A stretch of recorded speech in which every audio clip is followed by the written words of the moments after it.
with your hair and the way your beard's getting thicker and the long sleeve, you kind of look like an old school Hetfield. You have an old school Yeah, Hetfield vibe going on, and I'm yeah. liking it. I'm definitely embracing that. That's my new. That's yeah. It's kind of funny. You see like an evolution over the seasons. Well, maybe not the early ones, but like from late 2021 till now, there's like been various incarnations of me. Yeah. I think I had a handlebar when we started, didn't I? I had the You, handlebar because yeah, I was, you maybe so. Yeah, you're yeah. like you're the Madonna of podcasting. You're just constantly reinventing yourself.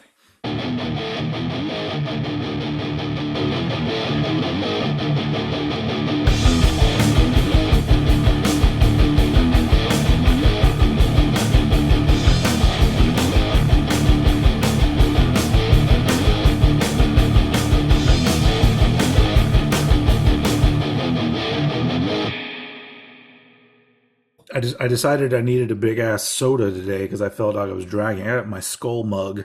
Oh, that's sick, dude. Hell yeah. We should all be I don't. drinking out of skulls. Yeah, yeah. I don't drink a lot of soda, but there are certain days that like I just feel a little laggy. I'm just like, all right, I need a little sugar and caffeine and everything, to pep me up a little bit. I must confess, I have a terrible habit of buying the Asda, which is basically our Walmart, Yeah. is they have a deal on where you can get like a box or a crate of like 24 Coke Zeros. And if you can get like three, you can like mix and match what you want, but you can get these like 24 can packs. I've just got this awful habit of buying this deal because it's such good value. You get, what is it, like 72 cans for like 10 quid? And Some would say like, not a great value for your body. no, no, not when I drink like 2 to 3 of them a day, Yeah. but thankfully they're, I mean, down the line, there's probably going to be some sort of like mass expose on zero drinks, but for the time being, it allows me to drink 3 Cokes a day and not gain any weight. Hey, there you go. That's Yeah, why not, well, I don't even know where we've been doing random starting points. I don't know if I want yeah. soda talk to be our starting point. Who the fuck I, knows? I don't know. I kind of like these cold opens, Okay. as they call them in the biz, I guess. It would be cool if I could start editing it to where there is a cold open and then the intro plays. But I feel like we'd Yeah, have to have a really good zinger, which yeah. which sometimes those don't happen until much later in the episode. So I don't. So Yeah, because of that, play it by ear. Sometimes yeah, do them, sometimes don't. yeah. You know what? There's no rules. So I didn't get Yeah. into podcasting for rules. Um. He So fucking left the band. hello, everybody. Cranked and ranked. We're back to crank and rank more shit. This is the podcast slash YouTube show where we do that. We take band discographies and we rank them to what we think are their least strongest to their strongest, or depending on the band. And we do other things too, but we've got today and one more actual artist ranking to go before the end of the year. Yeah. But it's cool because today we have a unique artist that's lesser known, and then the next time you see us do an artist, it will be one of the biggest One bands of the ever. most known. Yeah, one of the most known. As always, hello. I am Old Head. With me, Eddie Sparxx. That's me, I don't know why I Mario. said it like that. I had an accent, and it. I don't. It's not even a. Doesn't even come from anywhere in the world. It's just. It's. Hello, my name is Mustafa El Sakari, and my Kickstarter project is called Help Me for Buy New Computer. My I name's have Jeff. another Indiegogo called I Want to Buy Minecraft, but can't afford $26.95. I'm so horrible at any kind of accent that it's. It's pretty ridiculous. Although I randomly did a good like John Lennon at one point, and it just pops up and then it goes away. I've done a few good ones. Apparently, I do a pretty good Matt Berry as well sometimes. But it just depends on the day. It's weird because like there are those people that do impressions and they're able to just like switch their brain and they know how to do it. But mine, it's like I can't figure it out. And then when I do, I go, oh my God, I did it. And I try to do it again and then it's gone already. It's just my brain is firing in weird ways. But good thing that's not what our podcast is about. We're not doing impressions, although we do. We've already had a Lars Ulrich today. Yeah. So that's, it's gonna be a deep Mustaine at some point. And then Phil is gonna chime in with his take, and see what I'm in every fucking band. Man, he is like the man of 1,000 Heroin voices. Needle in my goddamn dick. Man of 1,000 voices, along with being the Madonna of podcasting. That is Eddie Sparxx. Anyway, I'll try to include that part earlier so people know what I'm talking about. But that might not. I don't even think that was when we were rolling in the podcast world. So you guys missed out. Anyway, Hi. We are going to do. This is an interesting one because we're going to be ranking essentially two bands. Yeah. But they're kind of the same band, just in a different. I don't know. They changed their name. But they at the time they didn't change members. I don't think at that point when the name was changed, but they've changed members. Well, they did throughout their career, which started in the 80s and ended up kind of fizzling out in the mid 90s. So the two bands are Ludichrist and Scatterbrain. And they were known as Ludichrist in the 80s, and then by 1990 they had changed their name to Scatterbrain. And they're a fascinating band because they are a testament to how more adventurous music was in the 80s and 90s, and how much more adventurous major labels were in the 90s because they ended up getting signed to a major. And that shit, not only do you not hear music like this really anymore, there's a few artists that I think pop up here and there that do things that are a little out of left field and don't really play by any sort of rules. But I guarantee you those aren't getting major label deals these days. No, I think the shame of it is like nowadays is that I feel like there's so much focus now on being like a serious artist, because if it's not serious, it doesn't have any, artistic merit because it's fucking comedy. And it's like, no, fuck that, right? That, you can have songs with funny lyrics. Yeah. And still write really good songs, It's just, yeah. I would like to see, I'm sure there's plenty of bands like Scatterbrain out there doing it today, but the problem is that they're not getting that, they're not being pushed. There's so many bands now where like, it's almost like you never see them crack a smile, and it's like, come on, I want to see some teeth every now and again. Or they do tend to get too wrapped up in what genre or subgenre they belong in. Yeah. And it's funny. I'm going to bring this up just because this is a recent thing in my brain, but it's a same kind of thing, but they're not. I wouldn't call them a funny band. I just got introduced to a band from Germany who are called Slope. And when I first saw them pop up, I kept seeing them being compared to like Turnstile and bands like that. And I'm like, well, I like Turnstile and I like some of that, the hardcore stuff where they're leaning into alternative a little bit more. I enjoy that. But when I went to go listen to them, I'm like, there's like 5% Turnstile in this music, because what it actually reminds me of is Art of Rebellion era Suicidal Tendencies where they were just writing whatever fucking kind of songs they wanted to write. They didn't really fit in anywhere. And there's another band from Germany that's called Freaky Fucking Weirdos that are kind of like funk metal. And these guys are doing this stuff where, I've heard they have a previous album out and it's good. It's a little more on the hardcore side, but it still has the elements that I like. But this newer one that's yet to come out, I think there's 3 songs out now, all sound totally different. There's a little bit of funk metal in there. There's some rap metal in there. There's shit where I'm just I don't know where this fits in, but I love it. And it just brings me back to these bands that were doing that shit in the early 90s. And like, yeah, nobody was... Because you see a lot of the comments are like, oh, this fucking sucks. I'm going to listen to Turnstile. I'm like, well, why are you comparing these bands? I don't know why. Yeah. But... Even Turnstile are switching it up with what they're doing too.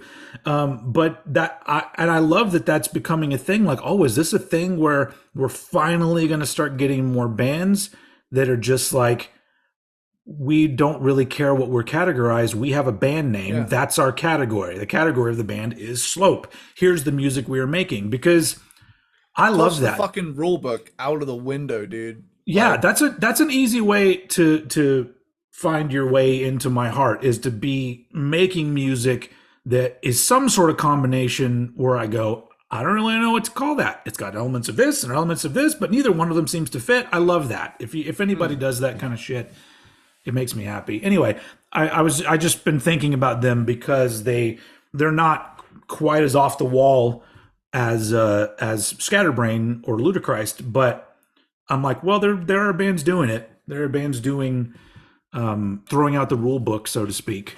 And I love that. So anyway, I guess let's get to the task at hand. Yeah. Which is, we're going to be ranking all of their output, which is 2 albums under the name Ludichrist, 2 albums and 1 EP under the name Scatterbrain. So we're just ranking them all, since it's kind of the same band. And we usually start off by talking about where the band came into our life. And me, for like many people, there are people who are a little older than me and maybe were into the crossover kind of scene in the 80s, and they probably were introduced to them through their first album or 2. But I was introduced to them through seeing the Don't Call Me Dude video on Headbangers Ball in 1990 or 91. I don't remember what year that video it was. The album was 1990, so I don't know exactly when I saw it, but it was early 90s whenever they played it on an episode of Headbangers Ball that I watched. Honestly, they weren't a band I listened to back then. I think it was probably because that song to me wasn't a good indication of the actual quality of the output of of their albums and everything. Because I was just like, oh, that's a fun song, but I was like, that doesn't make me want to go buy an album.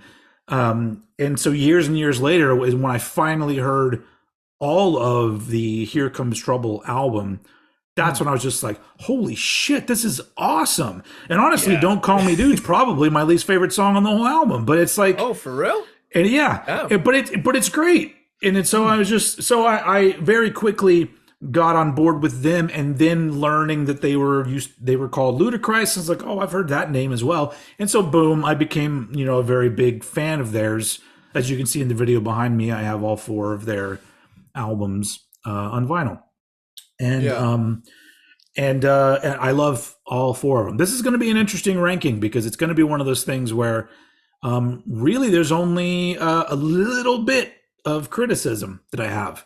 The rest of it is just going to be me talking about how much I love and enjoy the stuff they did. So for you said that you first heard Scatterbrain on Beavis and Butthead. Yeah, that was me just, watching a shitload of the music video clips of them reacting to music videos on YouTube. Because as far as I know now, if you buy the box set of Beavis and Butthead, those aren't on there due to licensing. Yeah. So yeah, there are people that have leaked them online for like VHS copies or whatever. Yeah. with the music videos. But it's funny That's that you the said React. Like Beavis and Butthead were the original reaction videos. They really were. They really were, because it's you know, and I'll be honest, they're better than most reaction channels too. Ugh. Agreed. Yeah, yeah, because you know, I don't need a guy fucking soy facing and eating a bag of McCoys while he watches a music video to tell me, "Whoa!" You know, Yeah. just unless you're gonna like add something and say something, I'm just gonna Whenever stick with Beavis and Butthead. whenever I do reactions, that's why I've started just reacting to stuff that I'm excited about, because I have something to say. Because the rest of it is just me. I don't feel like I'm bringing anything to the table. But people love reaction videos. But I think people want to see people excited about music they love. Exactly. Yeah. And so I see the appeal, don't get me wrong, but I definitely feel like there's a way to do it that you do it really well. I like how you do it, because you stop, you give your 2 cents and whatnot. But so many of these people, they'll just like play it through and just be like, wow, wow, wow. And it's like, it just adds something to it. Come on, this is barely even fair use at that point. You did give me a good idea though, because I'm always like, it's so boring when I stop. I don't want to interrupt songs because I feel like, oh, I'm just going to listen to it and then I'll talk about it. But I'm like, I feel like it's so boring just listen, because I'm not animated and stuff, because I'm usually just like, yeah, okay. And so I'm like, oh man, maybe I should just like eat lunch while while I'm doing it, because that way it's like restoring a classic car while you're doing you're reacting to it. I could somehow get some kind of food to try for the first time, so it's a double reaction. It's reacting to a song and reacting to a new food at the same time. And I think I'm going to do that next time. Anyway. So with Beavis and Butthead, you got into them. Did you quickly find Ludichrist, or was that a little later? That was way later. I actually, had no idea about Ludichrist. It wasn't actually until I mentioned Scatterbrain to you that I realized Ludichrist was a thing. I just thought Scatterbrain was this like crazy funk metal band that appeared in the early 90s. I didn't realize they had the crossover thrash background with the first two albums. So I mean, I've known those albums for at least a couple years, but I've heard the Scatterbrain stuff a lot more.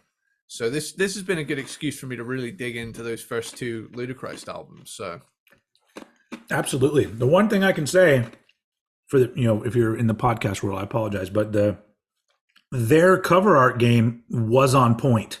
Oh, absolutely. Yeah.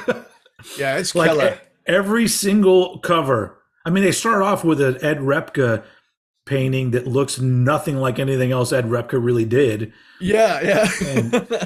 And then I think the Scatterbrain one is the artist that did Appetite for Destruction, the inside painting with the weird creature and stuff. It's the same artist that did the Here Comes Trouble album cover. Yeah. And I think the other two are done by notable people as well. I just don't know right offhand. Maybe somebody else knows. But we're not ranking album covers, but we are going to rank the output of Ludichrist / Scatterbrain, which is, like I said, 5 releases. And this is one of the only times I can remember where I didn't write any notes. Wow. Okay. And it's only because a lot of times the way that I do my rankings is I'll be at my desk with earbuds in or whatever and listening to stuff and writing stuff down. Whereas these, I just went through and I was just sitting, having a beer and listening to all 4 albums on my stereo. Yeah. So it was more of like a feeling it out, and I go, oh yeah, I don't think I need to write anything down. I think I just, I can sum it up. How I feel. And so I apologize if this is just, if I go off the rails or or say as many times as Lars Ulrich does. I already say it a lot. So let's get started. As usual, I throw it over to Eddie Sparxx to start us off with his bottom pick, which would be the number 5. Okay. I'm interested to see how we match up or don't match up this time around. So let's start off. What's your number 5 release from whichever artist whichever artist name it is? Well, Ludichrist. yeah, Ludabrain. Scatterbrain. Right. So this is in no way is this any less than great stuff, because I love all 5 of these releases. Mhm. However, with the evolution that they went on to do, Yeah. I had to go with the debut Immaculate Deception by Ludichrist. Okay. And it's absolutely mental thrash with funny yet observational lyrics. Uh Songs like Fire at the Firehouse, Most People Are Dicks, uh Blown into the Arms of Christ, Green Eggs and Ham, genius, and the Rock Box. The Rock Box Oh section yeah. of Green Eggs and Ham is so fun. Like Yeah. when that kicked in, I was like, oh, nice. Yeah. And that's something they would do a lot more down the line, especially with Down with the Ship, because they've done 3 different versions of that song. But honestly, everything I could say about one song on this album, I could say about every song on this album. It Mhm. is just absolutely insane crossover thrash metal with, absurd but fun and observational lyrics. And honestly, if you want rapid intensity, then this album satisfies, but Yeah. it's not up to the sophistication and songwriting of their later works that I really got into the band for. So Yeah. this album for me is like 19 tracks that comes to about a half hour that's just it's just a blast of intensity. And there's a great energy to this album, Mhm. but you know, especially with the production as well, with a band whose lyrics are the way they are, Mhm. it'd be nice to pick out some of it a lot easier. Yeah. But if you've got the time and to read the lyrics, then do it, because it's definitely worth it. But all in all, it is my least favorite of the 5, but I would definitely still give it like a 7 or 8 out of 10, because I love this band so much. Yeah. Yeah. And it's great. The just hearing their from me, because that album's 1986, and you think at Yeah, 1986, and that's all that's Rain and Blood era and Master of Puppets and everything. mhm. And then the evolution of what they were doing into the 90s. It's just so fascinating. Now, there are changes in band members, and Mm. so that explains some of it a little more, because the band that did Here Comes Trouble is only 2 of the same members that are in Immaculate Deception. Yeah. But yeah, I do not I'm not that my placing is not the same. Okay. My number 5 is the only release here that I have actual critiques about, and that's the 1993 EP Mundus Intellectualis Yes. by Scatterbrain, which Okay. was the last thing they put out. Now, my I think my issue with this is it's all 4 of their albums kind of go in a new direction, or uh, exploit a particular kind of sound that maybe they didn't do so much in the last one, or whatever. It's like there's an evolution, and at this point, not only is there not really an evolution from what they did on Scamboogery, but also they did another version of a song they had already technically done 2 versions of, which is the least good version of the song. And I, if you ever get to a point in your band where you have to write a song about having to write a hit song, you probably need to pack it in.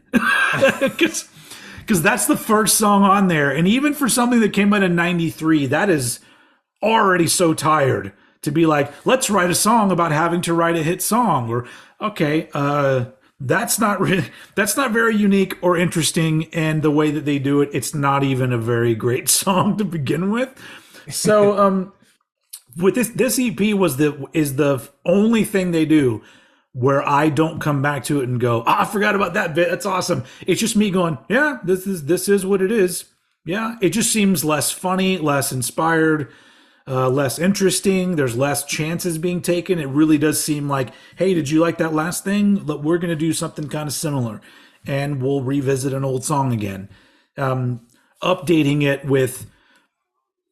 So so it's Down with the Ship. So there's three versions of Down with the Ship. On Yes. Immaculate Deception, it's just pretty much a straightforward song with no interjecting different songs from other people. Nah. Yeah. On Here Comes Trouble, the reason why that one I think works so well then and now was that for the most part they weren't doing contemporary songs. It's in 1990 they're still doing Led Zeppelin and shit like that.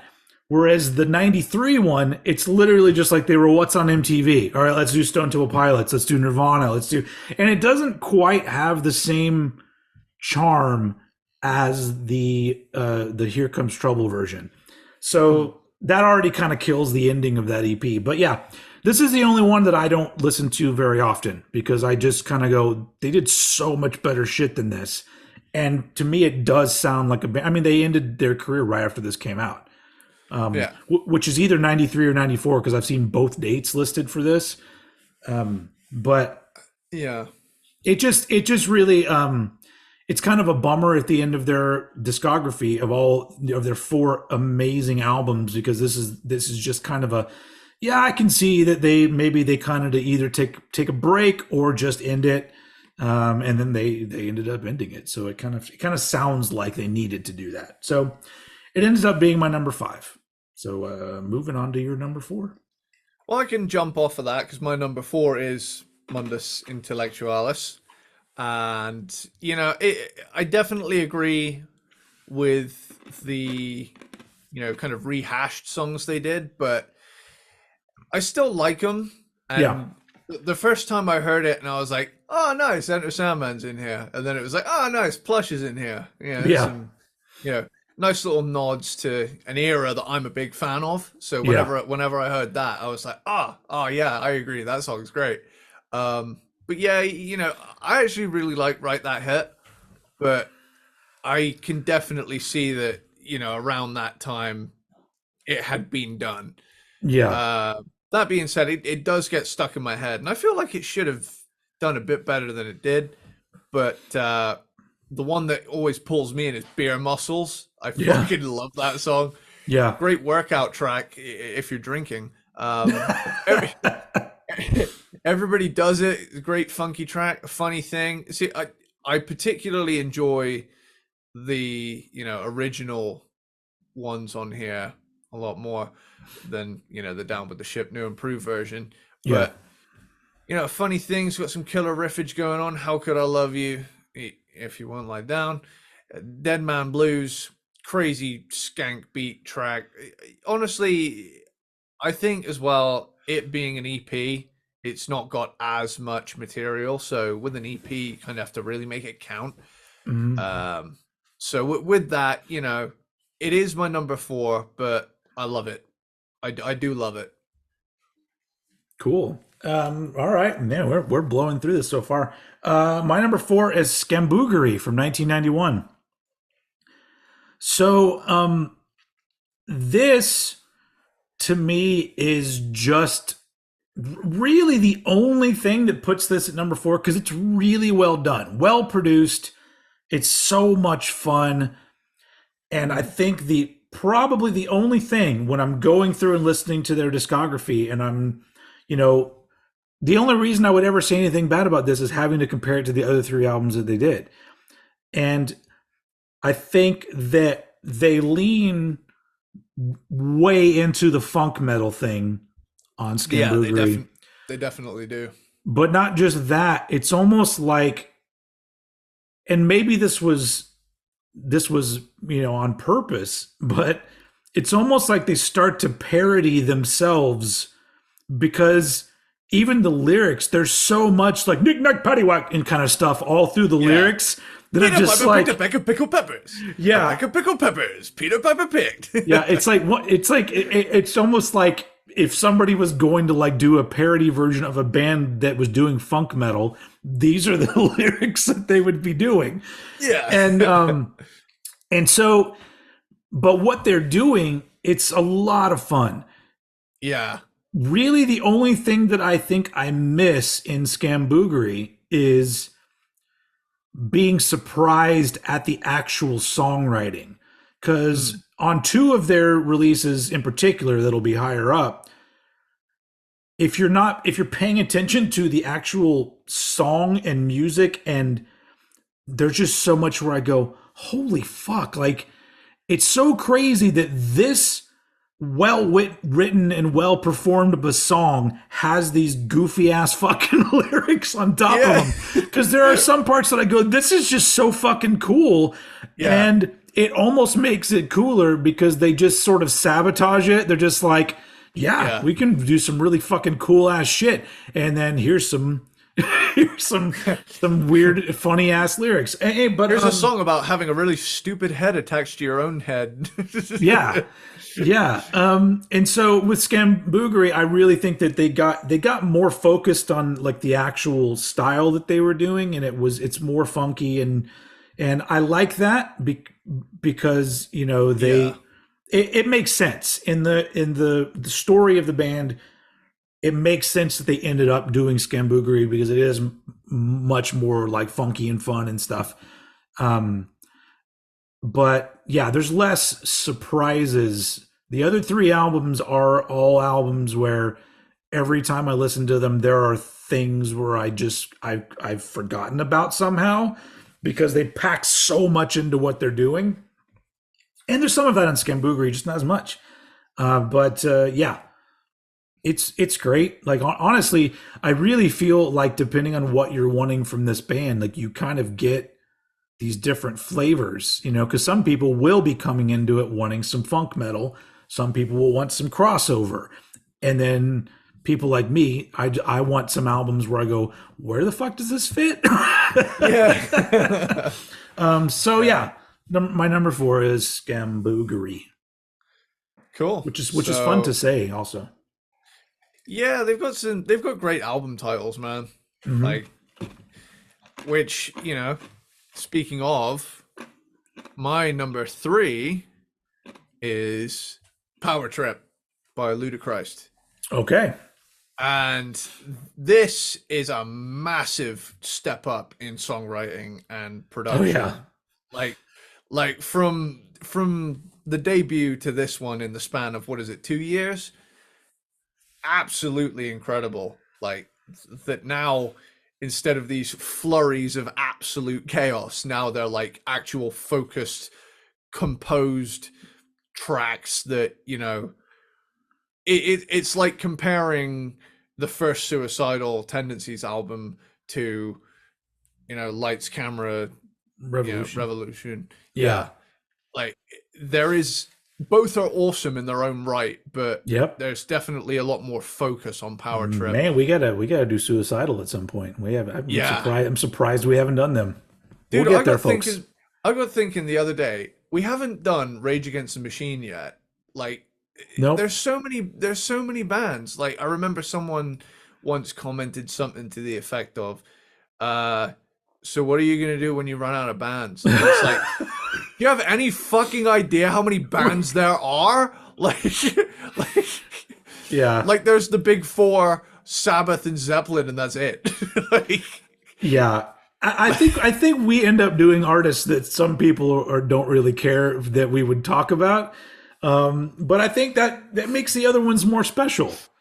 But I remember the first time we did one of our like kind of outside of metal episodes. What was it? DJ Jazzy Jeff? Oh, yeah. Fresh Prince. Yeah. That was a good episode. It was great. But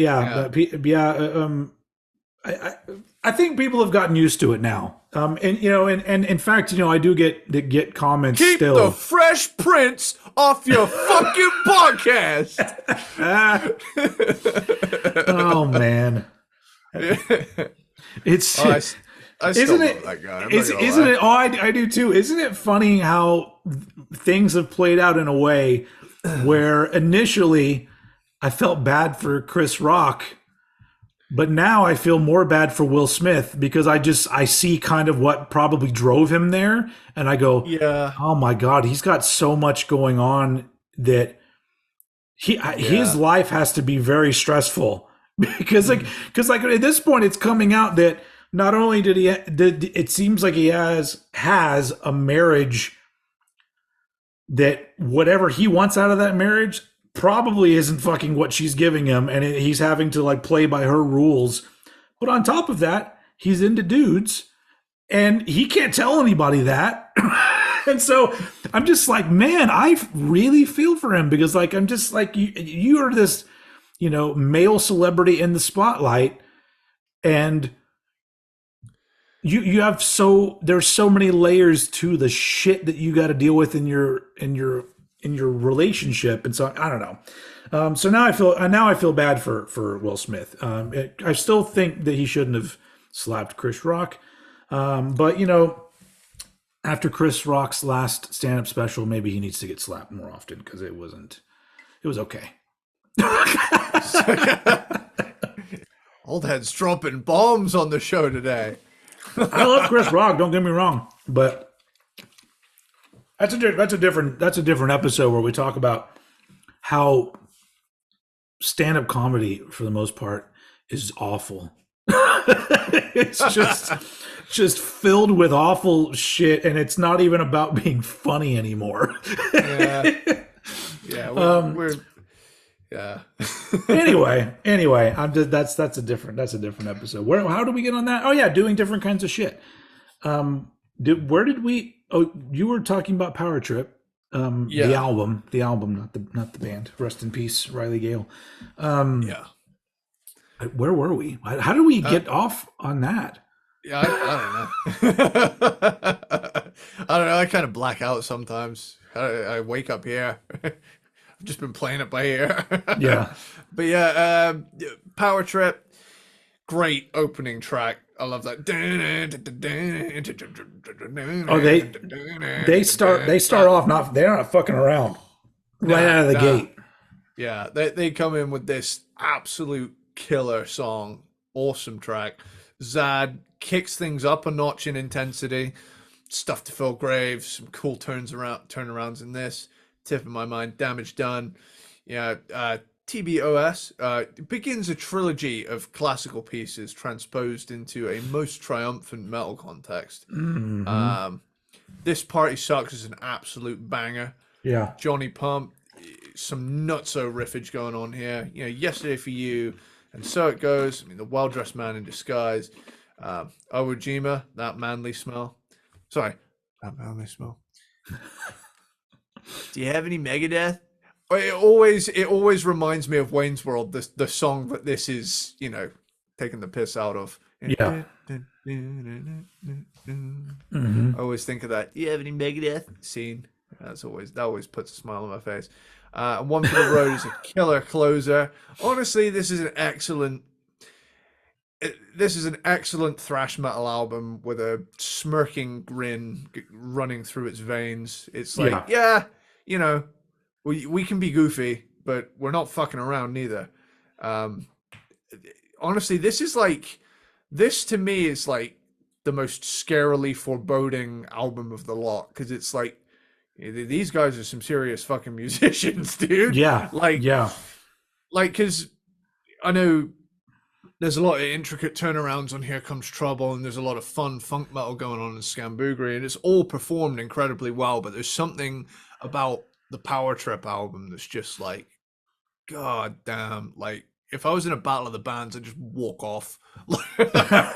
Yeah. You know? I'd be like, I can't compete with that shit. That's incredible. But yeah, honestly, mad underrated thrash album. Hence it my number 3, but I I love funk metal a bit too much. Yeah, I agree so much that it is not my number three. My number three Okay. is Immaculate Deception from 1986. Okay. Um, Absolutely love this album. It it's perfect because I love the beginnings of a band when they sound like they are two steps ahead of themselves Yeah. rhythmically and musically. It really seems like they've when they've got such momentum but they're still leaning forward into the into the down the hill or whatever um because yeah, it really is like really fast. And it's the most sort of like crossover-ish, hardcore metallic kind of thing.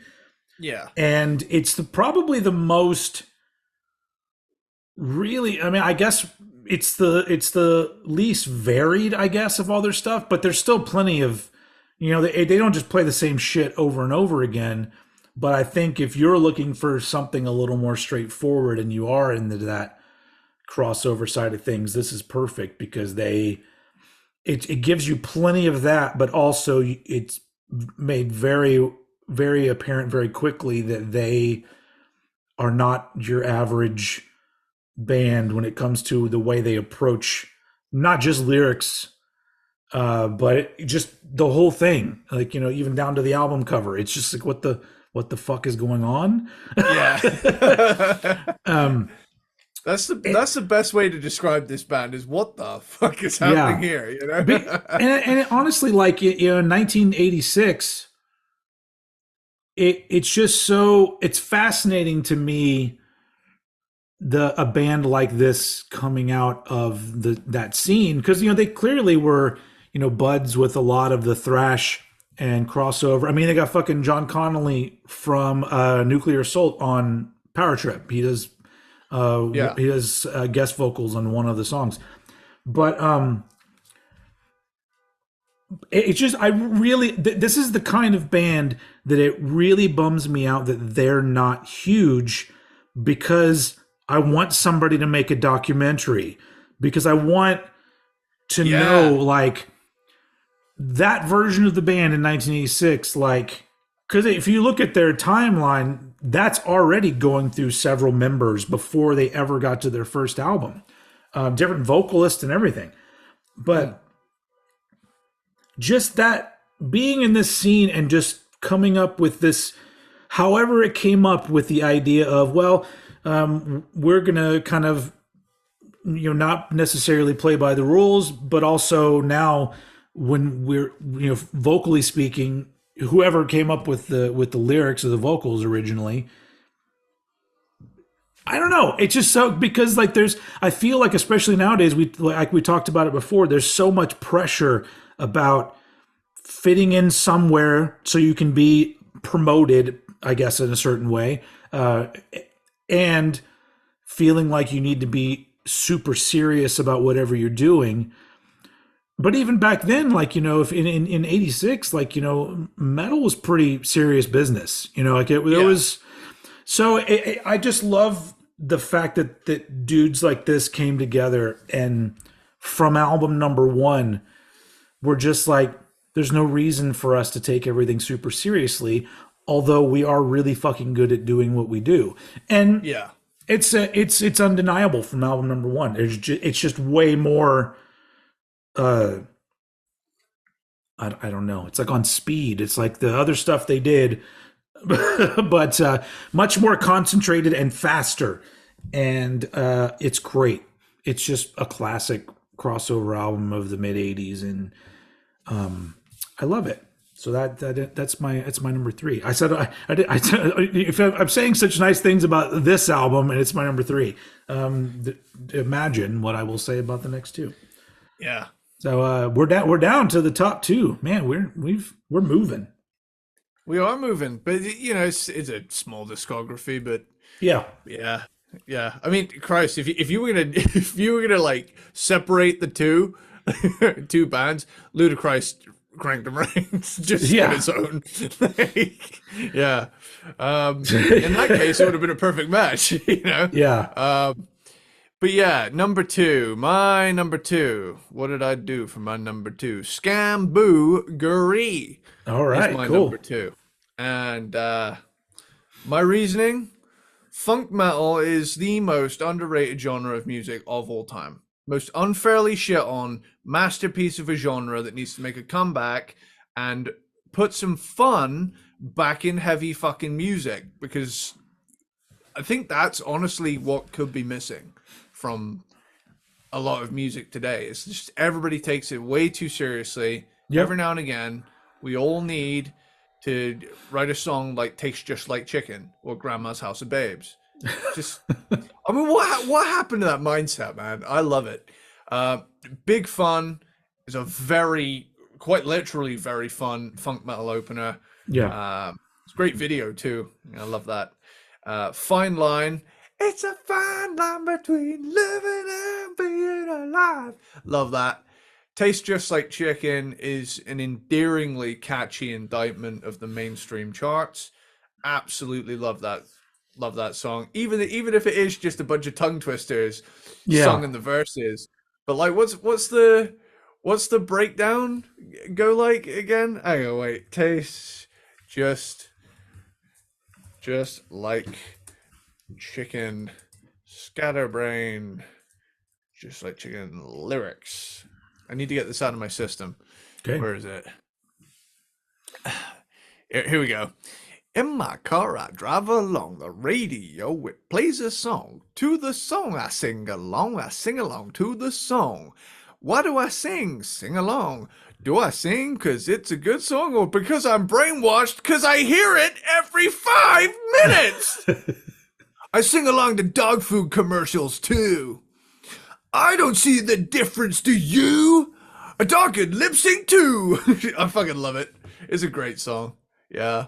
I mean, it's a good point. There's plenty of stuff from back in the day, especially from the '90s, that I love, and I have to think to myself, do I really like that, or does it now just have a comforting Charm. Nostalgia because it's a thing that like I knew so well because I heard it a lot back in the day.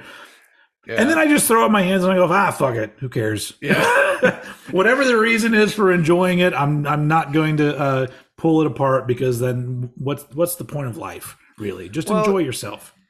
I think the problem is with a song like Tastes Just Like Chicken, it only ever gets more relevant.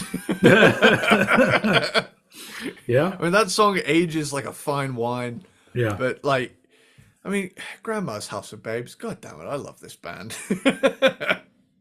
Sonata 11 is the third of their classical piece covers. I think they're really fun. They give me the vibe of the opening to Play With Me by Extreme. And that, every time I hear one of these, I just picture the mole montage from Bill and Ted's Excellent Adventure in my head. Same here. Yeah. I always get, it stuck in my head. Genghis Khan fucking around in a sports outlet. Joan of Arc doing fucking jazzercise. Bartender is a great drinking song. Scamboogery is a fun title track. Swiss Army Girl is this hilarious sing-along number. Logic is borderline Rush in places. That's a really cool song. Yeah. Also love the line in that, "You're always right. They disagree. Therefore, they are wrong." Just fucking love that line. And Down the Road, Rock and Roll Ain't Pretty, is just a ode to the road. Good old rock and roll, good time, fun with our bros. Mm-hmm. Yeah, these guys always give me the vibe, especially Scatterbrain. Scatterbrain gives me the vibe of Ugly Kid Joe if they turned the goofy up to 10. Like, I definitely feel like if Ugly Kid Joe is Faith No More, then this is Mr. Bungle. Like, I think that I get that. Yeah. Yeah. I always tend to put them in the same kind of vibe because they're not. I mean, I suppose they started thrash, but they also, went on to do the funk metal thing. Mhm. The little bit of glammy production there on Scamboogery, a little bit, that big cavernous drum sound, but I love that. I Yeah. love that stuff. Yeah. And I think that the early 90s mix, the early 90s rock mix is just my favorite. It's got all the power and oomph of the 90s with the space of latter 80s stuff that I'm always a big fan of. Yeah, it's yeah. and the fact that it still punchy, sounds but less dated. and it still sounds good today. That's the thing. Is it like if something? Yeah, it's just. I agree. We've talked about that a lot. That early '90s production. It's because it's fucking killer, dude. Yeah. But yeah, But my number two is not from the '90s.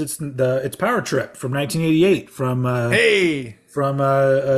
Ludichrist. So we didn't really mention it, but this was the last album under the name Ludichrist. But from what I read, the only reason they changed their name is to avoid controversy when they signed to a major, because they didn't want to have stores not wanting to sell their stuff. And I see. And that sounds like a cop out, but also from what I read, the band members that ended up naming the band Ludichrist were no longer in the band anyway. And so it's a change that doesn't really bother me, because I almost feel like the name Ludichrist is very fitting for the two albums it's on, and then Scatterbrain feels very fitting for everything else. And so I love this album. Power Trip is because it's like they get a couple different members in the band and they really turn up the creativity and metallic edge and just really technical metal stuff in songs that you're just like that's the thing is that when I first started listening to this band, you would focus a lot on the lyrics because they were funny and you're trying to figure out what is he saying, or what's this funny thing he's going to say now. But the more that I listen to them, the more that I'm really paying attention to the performances and just the structures of the songs. I'm just like, these are so good that, especially on Power Trip, they're so good that if they had just had completely different lyrics and vocals where they were a little more serious and straightforward, it would be looked at as a fucking masterpiece of 80s thrash, because it's that good. And but I love that they did it the way that they did it, because it's an evolution to not only having better production but better songs, but still being like, well, this is still us. We still don't feel like we need to fit in necessarily anywhere, even though I feel like when it comes to quote unquote metal, this is probably the most it fits in. But even then, there's still plenty of moments where I'm just like, yeah, other metal bands weren't doing that, But I just think that it's just such a well done album that, when it comes to 1988, it's just an album I'm just like, wow, why aren't more people talking about this? Ludichrist in general, but I feel like people lean towards Immaculate Deception, and I go, that's great and all, but Power Trip is to me like 150% improvement over what they were doing, over an album that I already think is fucking great. And so it is an album that I get so much out of it every time I listen to it, and that's pretty fucking amazing. Like this is a band that people, both these bands or together, Scatterchrist or whatever, people should. This is a band that people should always be talking about, just because not only because of the quality of what they were doing, but that nobody really does this kind of shit anymore, and so that makes them even more unique and special and needing to be celebrated. And Power Trip is just fucking great. But in my opinion, they made the transition to a major and expanding their sound in the fucking best way possible, which leads us into our joint number one, which is the Scatterbrain album "Here Comes Trouble" from 1990. Which, yeah, to be completely honest, like that's the one thing about this album. I'm gonna let you finish, but you know, Beyonce had the best video of all time. But I listened to this album and I really, you know, people will immediately comment with like "Down with the Ship" or "Don't Call Me Dude," and I just want to remind everybody, hey, just by the way, if those are the only two songs you kind of really know, those are the least good on the entire album. And those are fucking brilliant, but I feel like they unfortunately get lumped in, like I did when I heard them, that, oh, they're just some goofy, funny band, which they are goofy and funny, but there's so much more on this album that just makes it fucking amazing. Anyway, I'm gonna throw it over to you. Yeah, they're a goofy, funny band. Well, they're a great band that makes goofy, funny songs out of incredible music. That's what it is. Yeah. You know. So Here Comes Trouble, fun, thrashy opener with like cool, progressive turnaround. It's a fucking epic track. It is epic. It's so good. It would be a revered progressive metal anthem, you know, where the lyrics more serious. But here's the thing: they immediately hit you with the 1-2 punch of that, and then a cover of "Earache My Eye," the Cheech and Chong song, which honestly, I know other bands have covered "Earache My Eye" over the years, but were Scatterbrain the first? Like, that's the thing, is that like every other cover I know of that song is from later on into the 90s and beyond, and I'm just like, I know Korn did one. Well, obviously that was 99 or something like that.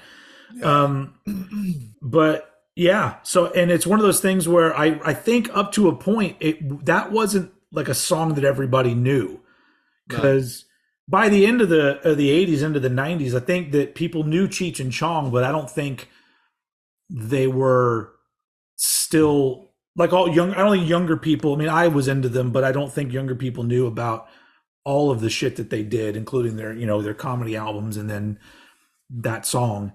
But anyway, I just think it's cool that they put it on there, because it's at the time, it just makes me feel like it's a fucking cool idea doing that song. Yeah, for sure. And like, you get That's That, which is just funk metal greatness. Great slap bass going on in this one. Yeah. You know? Upside down or inside out. Yeah, love those gang vocals in there. I'm With Stupid might be my favorite Scatterbrain song. It's great. It's a great one.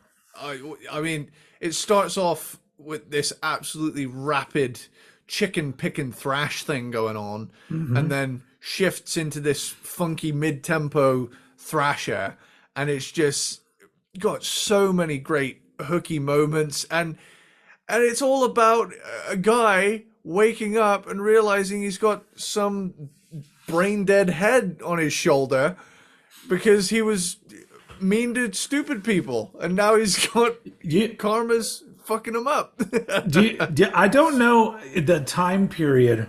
Hold on, I gotta look this up really quick, because there's a movie. Since that day, my life is shot. I can't even go outside. So I don't know if it's related in any way or inspired by, but there's a movie that came out in 1989 called "How to Get Ahead in Advertising," and it stars Richard E. Grant. You know who Richard E. Hugh Grant's brother. I'd recognize him. What's it called? How to Get Ahead in Advertising. And it's a movie. Yeah. It's a movie about a guy who wakes up one day with like a boil on his shoulder, and throughout time, the boil turns into another human head and starts trying to take over his life. And he's like an advertising executive or some sort of shit. And so, and I remember back in the day seeing that. That was one of those like came on late night Cinemax. It was like, you know, Cinemax Vanguard Cinema or whatever. They would show like the weird movies. And I always knew that they would be good. And I just remember seeing that movie and being like, that was a fucking weird ass movie. And it's even funnier when you think about the title, How to Get Ahead in Advertising. So I haven't seen it in years, though. But every time I think about it, I go, fuck, I got to watch that movie again and see if it still holds up as this wacky fucking movie. I mean, judging by the image I had on the screen just then, it can't not be incredible. So, anyway, and I'm pretty sure by the end of the movie, the new head overtakes his body, and I don't know, I don't remember exactly how it ends, but I just remember it being kind of dark. And but anyway, so when I hear, you know, that I'm with Stupid, I'm all like, I wonder if there was any part of them where they had already seen that movie. I mean, who knows? I mean, it's around the same time. There's like a year difference there. So, I mean, timeline-wise, it makes perfect sense because this came out in 1990. So they had some time to write a song about a movie of a vestigial growth on your neck and sentience. And but yeah, down with the ship. Slight return. Is an updated version of the original featuring various cameos from other iconic songs. And the list is as fucking Wikipedia has been kind enough to give us. Nice. Song snippets in Down with the Ship. Voodoo Child, Slight Return, Jimi Hendrix. Rock and Roll, Led Zeppelin. Dazed and Confused, Led Zeppelin. Seek and Destroy, Metallica. Lagrange, ZZ Top. God, that really tripped me over there for a second. It's Lagrange. It's Lagrange. That's a city in Texas. Yeah, Lagrange. Sorry, I got tripped up. That the thing is, I know it's Lagrange, but like, this gringo fucked up. Maybe over in England it's Lagrange. Yeah, Lagrange. Lonely as the Night by Billy Squier, The Ocean, Led Zeppelin, Walk This Way, Aerosmith, Heartbreaker. There's a lot of Led Zeppelin in this song. It's like 4 songs. In the Air Tonight, Drum Phil. Yeah, Phil Collins. That's the best. That's back. And once again, that's back before that drum fill was considered so iconic. They threw it into a song in 1990. So ahead of the curve. These band, 100%. Yeah. Roundabout by Yes, Roadhouse Blues, The Doors, Ain't Talking About Love, Van Halen, Where Eagles Dare, drum intro, Iron Maiden, The Star Spangled Banner, and the Woody Woodpecker theme in the outro. And this must have been such fun to see live. Yeah. Just the constant changes. That's another thing, is that they're not a band where there's, I mean, I think you can find some footage of them, but there's not, you know, somebody out there has to have shit where they can have put together a documentary. We'll do like a GoFundMe or a crowdsourcing thing, and I'll pitch in money for a Scatterbrain Ludichrist documentary, because that just seems it needs to happen. It should happen, 100%. Yeah, I mean, we're not even we're halfway through, aren't we? Yeah. Sonata number 3 is another classical piece turned metal. Yeah. Mr. Johnson. Now, I have a special story with Mr. Johnson and the Juice Crew. Oh, do you? Yeah. So, this song, it's not on GTA San Andreas. But the first time I heard it was while playing GTA San Andreas. Okay. And, you know, I had my record player on next to me while listening to this on vinyl. And this was the first time I'd listened to this album was on vinyl, which is great. Okay. I love when that happens. And essentially, I sat down to play the game, and the main character of the game that you play as is called Carl Johnson. Mm-hmm. So when you're going around gunning people down, Mister, Johnson and Mr. Johnson and the Juice Group. It's just it's so fun. I think I was like, yeah, I was just on a full blown rampage at the time. Mr. Johnson, Mr. Johnson. Yeah. I started bursting out laughing because I was just having such a good time. But, it's you, your game, and your Johnson. That was so good. That should be the fucking cold open for this show, man. Jesus.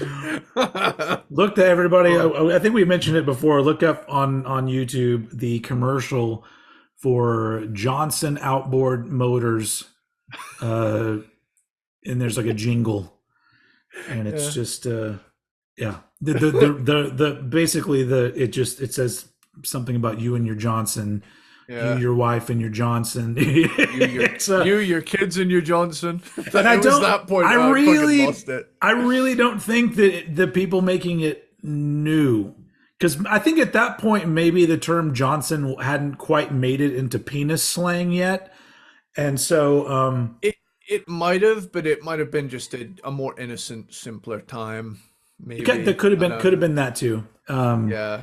Because nowadays, you with the advent of that's what she said, anything can be a dirty joke. That's true. They probably, if somebody brought it up, they'd probably be like, "What kind? Nobody out there is going to make that connection. We have a world of like dirty-minded people out there?" And it's like, well, yeah, we kind of do. Yeah.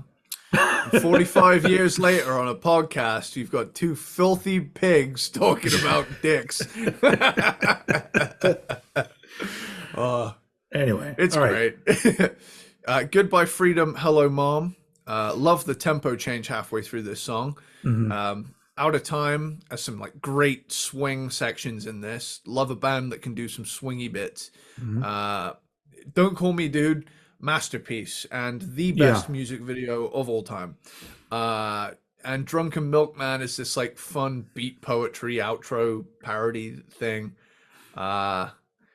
This is just a masterful slab of excellence. Yeah. When it comes to an album full of like violent left-hand turns, you can't go wrong with this album. I think that the only album that I can think of this era and genre that is crazier but still has this vibe is the first Mr. Bungle album. Like which is a year after this, I believe. That was 91, wasn't it? Yeah, it was 91. But I mean, this is more accessible, but it definitely carries that same vibe, of, hey, this is funky, metallic, good time craziness. You're in for a hell of a 40 minutes. Yeah, and it is. It's strange when you compare it to something like Mr. Bungle, because it almost feels like it doesn't take itself seriously enough to be compared to Mr. Bungle, which is weird because Mr. Bungle, I think in a lot of aspects they didn't take themselves or don't take themselves super seriously, but I still feel like people would look at Scatterbrain like it's more goofy. But once again, I think it's because of the songs that were the singles. If you pay attention to the other ones, it's still funny, but like there's like I said, just the opening track alone, musically speaking, I'm always just like, man, it's like it almost feels like they put the wrong vocals on it at times. I mean, it goes with it perfectly fine, but it's like the song was created for one particular thing, and then a different vocalist came and went, "Fuck it, here's what I'm doing on this," and and I love that about them. But they'll have songs where parts of the song feel like wherever you expected it to go, it goes somewhere a little bit stranger, but way cooler than you would expect.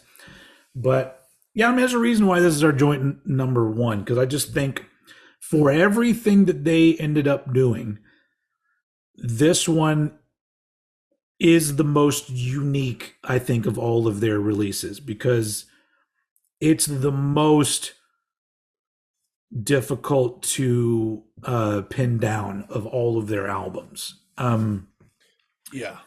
As soon as you think it's one kind of album or in one song, it's a different part of a song that you didn't expect. But at the same time, as a musician, you listen to it and just go, "Holy fuck, these dudes were incredible."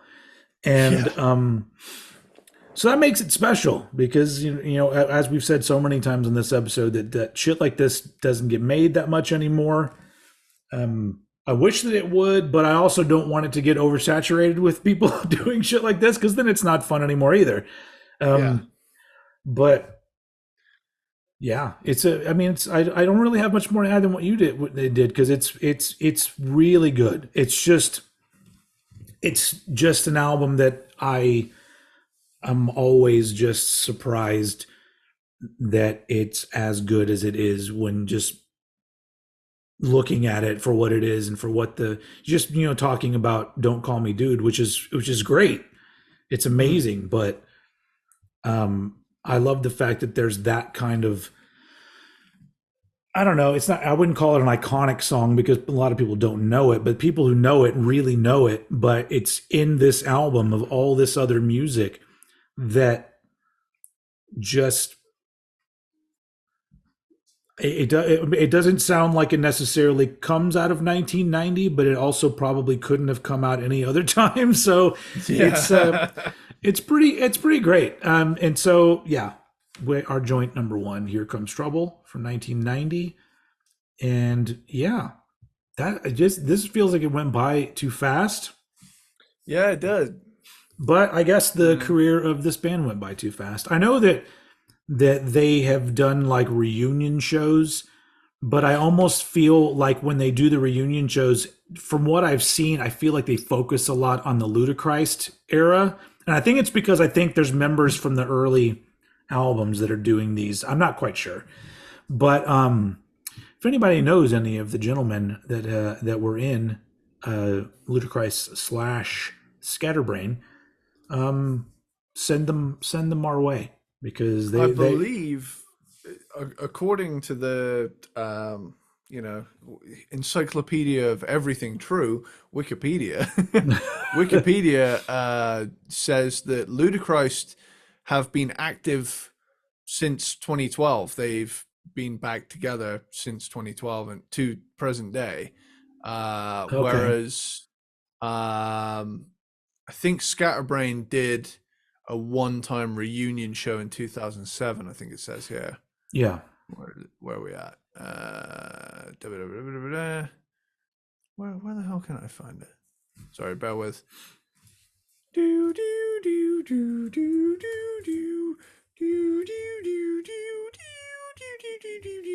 we go.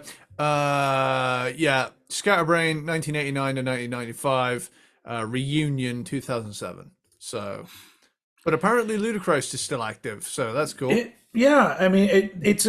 That's an interesting thing because it's like, well, I guess it depends on what members are doing the reunion, but I would love it if there would be a reunion of Power Trip / Here Comes Trouble era, just do all the shit. But I mean, like I said, there's not much these days. It's so hard to do anything as a fucking band, especially when you're older and probably have family obligations and maybe a totally different career. And, people will be like, why don't you get back together and do a tour? I'm like, they don't have the fucking money to do it. And in this particular case, there's not a huge demand. Because like I said, I think a lot of the times that I mention Ludichrist and Scatterbrain, it's literally just Down with the Ship and Don't Call Me Dude. And so I for people that I think are actual fans of the body of work, I don't think there's a lot of us. And so yeah, it's like, who would they be coming to play? Would they be putting forward all this money and all this planning and all this time to go on a tour where they play clubs to 100 people? It's like you get older and you're just like, fuck that. We'll just do one-offs every once in a while when we feel like it. So it kind of sucks because I wish, like I said, that they were a more prominent band with people, because not only could they maybe afford to do some things, but also we could get some kind of a documentary or something. I'm going to keep saying that. Somebody out there, let's do it. Maybe I I just should. wish Maybe the I early should do it. '90s lasted forever. Oh shit! Yeah. Yeah. Oh fuck! Yeah, that's one of those things where, they always ask you, if you could go back in time to witness something, what would it be? And I would just be like, I don't want to go back and witness anything. I kind of just want to like put my entire family in the time machine and go back to 1988, and then just Yeah. live there for several years. And once we get to about 95, then we'll go somewhere else. Yeah. Back to '88. Or well, yeah, whatever. It's like we'll do it each time. We'll assume a different identity. That sounds like a fucking television show or a movie right there, where Yeah. a family decides they only want to live in one era of time, but Yeah. every time they go back to the beginning, they have to assume a different identity. Oh my god, I got the ideas. See what I'm saying? But if We're you not came allowed to to broadcast this now, dude. We need to censor all of that. That's too If good we an idea said- to give out for free. But here's the thing: if you came to me and said, "Hey, old head, give us your best pitch for a movie or TV show," I'd be like, "Fuck, I don't know. There's a spy, and he's a chimpanzee. I don't know." I think that was a show back in the day. They had chimpanzees, and it was like a secret agent show. Hear me out. Dolphins in the Air Force. Oh shit! That'd be fucking sweet. Here it is. It's like you remember the movie Air Bud, only it's with a dolphin.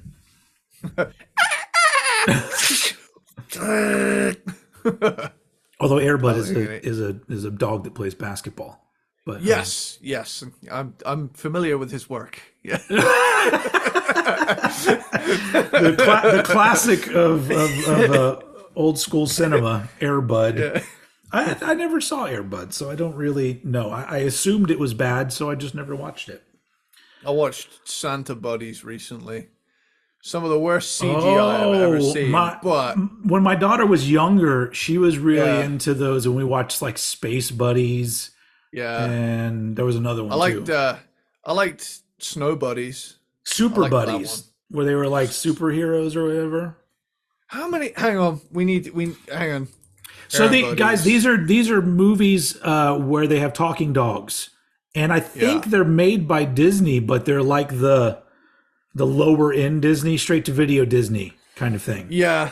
I can't remember if they went to theaters or not. These Air I Buddies ones. I don't think so, but I might be wrong. So how many Buddy movies do we currently have? Should we do a ranking of all the Buddy movies? Don't, because I'll fucking do it. I will do it. Okay, hang on. Wait, I need to see now. Air Buddies movies ranked. Is it there? Oh, okay, let's have a look here. Air Bud movies ranked. Holy fuck. Okay, so we got there's 14 movies in the Air Bud cinematic universe. Oh wait, did you go from is Air Bud the same as the Buddies movie? That's a totally different thing. No, the buddies are Air Bud's kids. No way. Yeah, the buddies are the kids of Air Bud. If you watch the first Air Buddies Mind movie, blown. it should. Yeah. What is it? The five puppies. They are the my kids of Air goodness. Bud, and I think I haven't seen this movie in fucking years because it came out when I was 8. Oh my god! So you would Yeah, have to Space start Buddies. with Air Bud. Okay. Yeah, let's have a look here. But according to 7inchesofyourtime.com,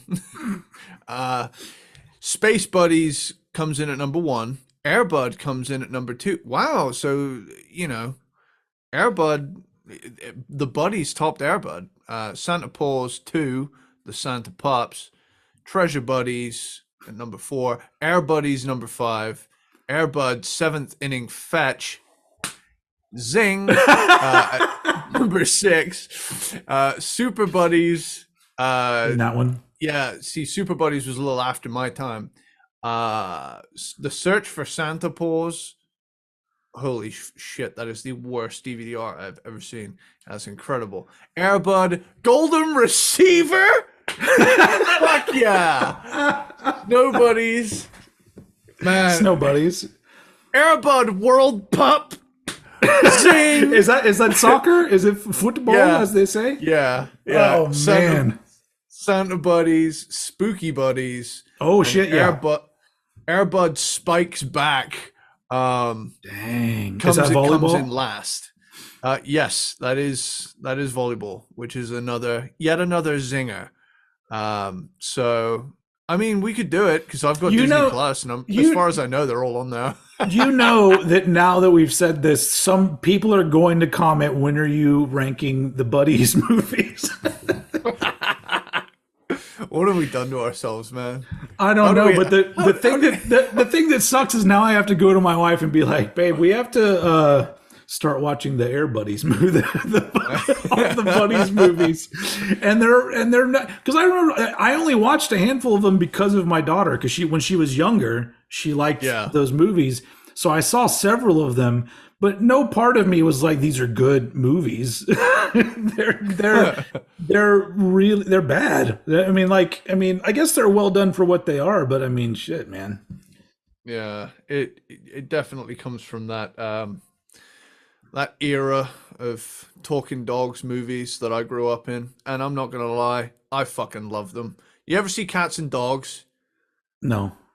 That was a fun movie. Basically, it's like secret agent dogs stopping cats from taking over the world. It's fucking great.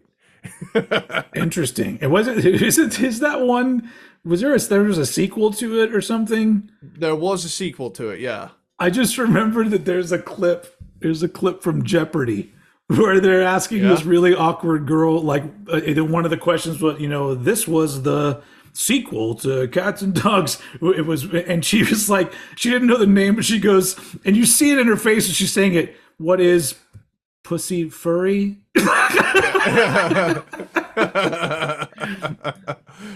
Oh man, I'm pretty sure, wasn't it called Pussy Galore? something like that, but I think Pussy Furry is a way better title. Oh no, Kitty Galore. Okay. Kitty Galore. So her brain went to Pussy Furry. But anyway, I just feel like that's an entire other podcast where we're talking about talking animal movies.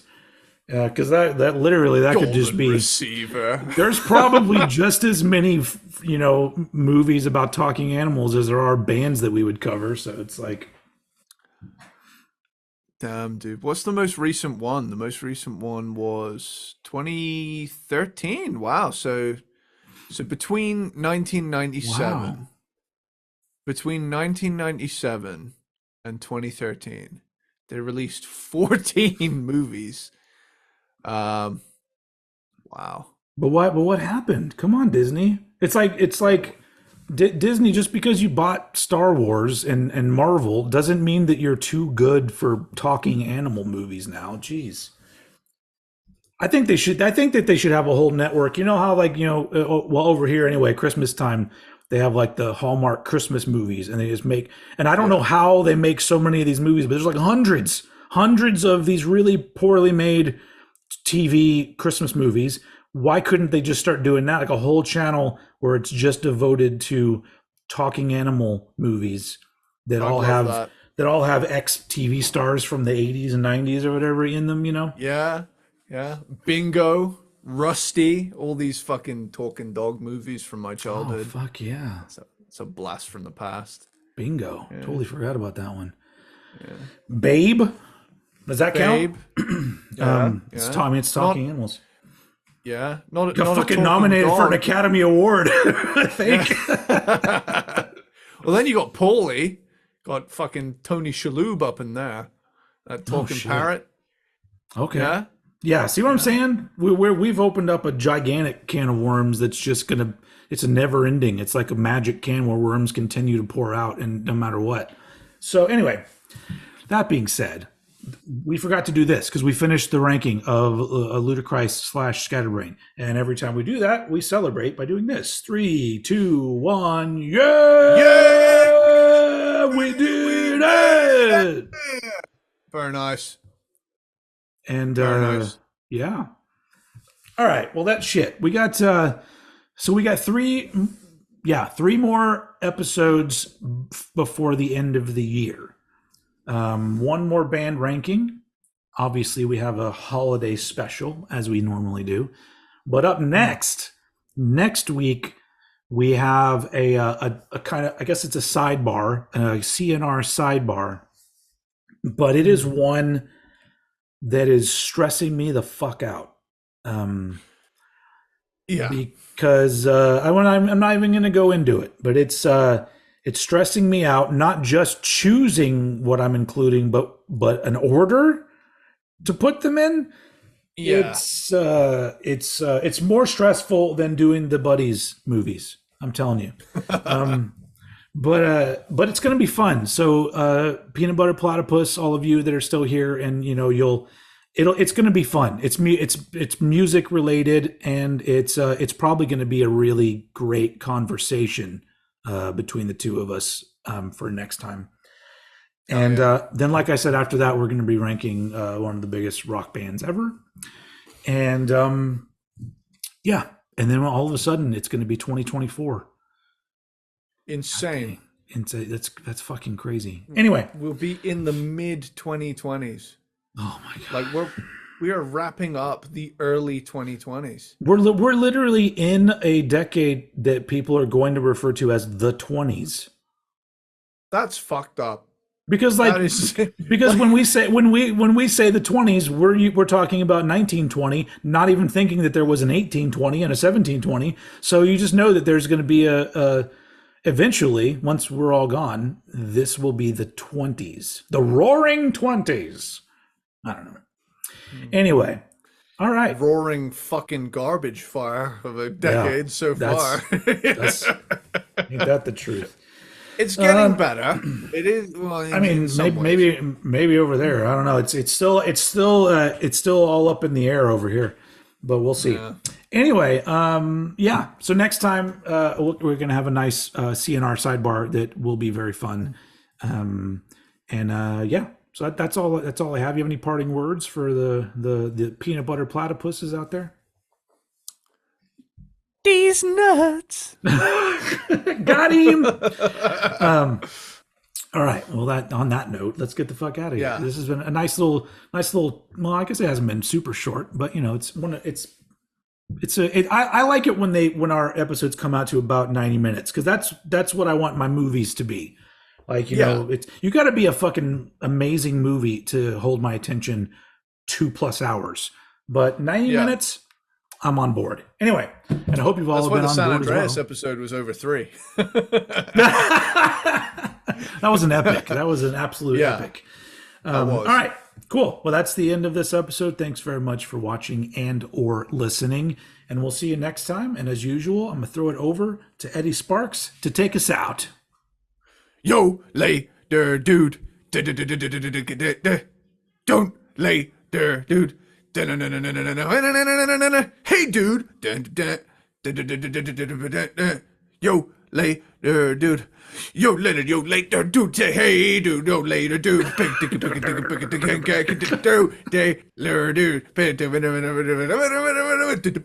That's such a fun song. That is great band. Listen to them, for Christ's sake. Everybody leave right now and go listen to Scatterbrain and Ludichrist. All right. Bye. Yes.